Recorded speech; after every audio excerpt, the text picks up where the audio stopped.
Anne-Laure Bonnel, elle est sur le terrain, et vous savez ce que c'est qu'être sur le terrain, elle est reporter de guerre, elle est dans le Donbass, et on voulait effectivement l'avoir, et je comprends, ça fait quelques minutes qu'elle est en train de patienter, et je lui demande de me pardonner. Bonjour Anne-Laure Bonnel. Bonjour Pascal Pro, Vous êtes, vous m'entendez correctement? vous êtes sur le terrain, dans le Donbass. Je voudrais que vous nous donniez les dernières informations de ce qui se passe sur le terrain. Alors oui, je vais vous les donner tout de suite, mais il ne faut pas oublier que depuis 2014, cette guerre a débuté. Dans le Donbass, ça est le berceau là où je me trouve. Les gens ici sont épuisés. Il y a eu beaucoup de morts, beaucoup de décès, beaucoup de massacres. L'aviation a pilonné le Donbass en 2014, l'aviation ukrainienne. Et aujourd'hui, le point est le suivant. Ça continue. Des villages comme Gorlovka, où j'étais hier et avant-hier, sont également visés par des tirs, des grades, etc. Il y a des blessés, il y a des morts que je filme quotidiennement, que je photographie également, pour garder ça en témoignage. Je n'ai aucun message politique, mais sachez simplement que depuis une semaine, on parle de ce conflit, mais il dure depuis 8 ans. Il y a eu 13 000 morts. 13 000 morts. Les gens sont épuisés. Ils se sentent tous ukrainiens.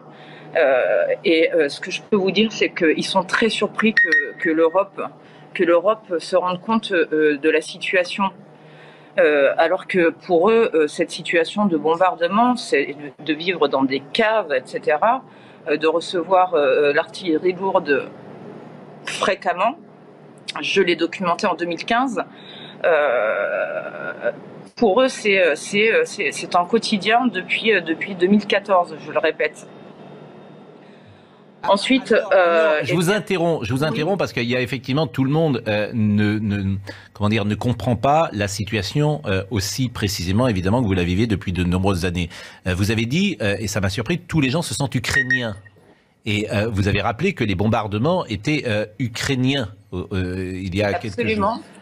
Mais quelque chose de grave que visiblement a échappé. La population du Donbass en 2014 a été ciblée par son propre gouvernement. La population russophone a été bombardée par le gouvernement de Kiev. Oui, voilà. J'ai toutes les preuves, donc je pourrais vous les fournir en rentrant en France. J'ai les images. J'ai un film là-dessus. C'est incontestable. Mais aujourd'hui, les bombardements ou les exactions, elles sont russes ou elles sont ukrainiennes? Du côté où je suis, elles sont ukrainiennes. Les Russes sont au cœur du pays. Et côté Donbass, donc près de la ligne de front, à Lugansk, où je vais bientôt me rendre, c'est l'armée ukrainienne. Je suis désolée de choquer tout le monde. Non, pas du tout. Et je ne prends pas parti. Au contraire. Et je ne défends pas Poutine. Hein, c'est simplement, moi, je suis au plus près des civils. J'étais l'an dernier en Arménie. Je ne prends pas de position. Simplement. Ce que vous dites est factuel. Il faut quand même. Ce que vous dites est factuel. Et ces populations aujourd'hui a bombardé sa population. Les enfants ont vécu 8 mois dans des caves. Le film que j'ai fait en 2015 est une preuve de toutes ces crimes de l'humanité. J'assume. Je vous invite à le regarder. Hier, j'étais avant-hier dans une école. 2 institutrices ont été coupées en deux, le corps coupé en deux. Je rencontre j'ai mis des photos sur mon mur Facebook, des babouchkas, parce que les gens qui n'ont pas, les plus âgés, les retraités n'ont pas pu quitter la zone. Donc les civils sont touchés, soit par l'artillerie lourde, soit par des grades. Enfin bon, je suis pas une spécialiste de l'armement. En tout cas, je vous confirme qu'ici, dans la région du Donbass, côté russophone, encore aujourd'hui, ça bombarde. Hier, Donetsk a été touché. Et c'est évidemment le pouvoir central ukrainien, selon vous, qui déclenche ces bombardements. Alors, ce que je vous propose, est-ce que vous pouvez rester avec nous? Parce qu'on va recevoir Bernard-Henri Lévy dans quelques secondes, Anne-Laure Bonnel. Est-ce que vous pouvez rester avec nous et apporter votre témoignage? Parce qu'on doit marquer une pause. Oui, bien sûr. Bon. Et peut-être Anne-Laure Bonnel, qui est reporter de guerre, qui est donc actuellement dans le Donbass.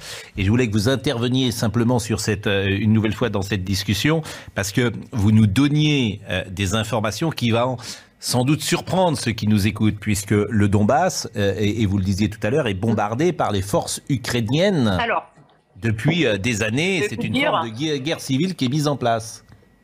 13 000 morts depuis 2014. 13 000 morts depuis 2014. Des chiffres, le 26 mai, le gouvernement de Kiev a bombardé sa population.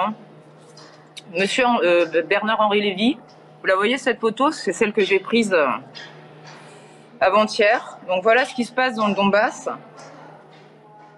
Donc je suis d'accord avec vous, il faut arrêter cette guerre. Et regardez cette institutrice, vous la voyez là, coupée en deux. Je vous propose de peut-être... Ça, c'est les forces ukrainiennes.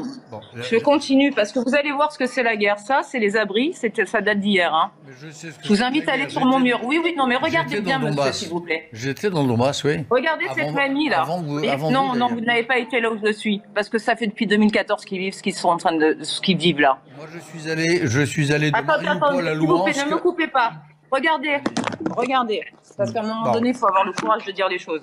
Non mais j'entends ce que vous dites, Anne-Laure Bonnel, mais moi ce qui m'intéresse, je comprends, là, mais voilà ce qui se passe dans le Donbass. Vous voulez voir ce qui se passe dans le Donbass, voilà ce qui se passe dans le Donbass à Donetsk. Chacun a compris. Je suis pour que cela s'arrête sans délai.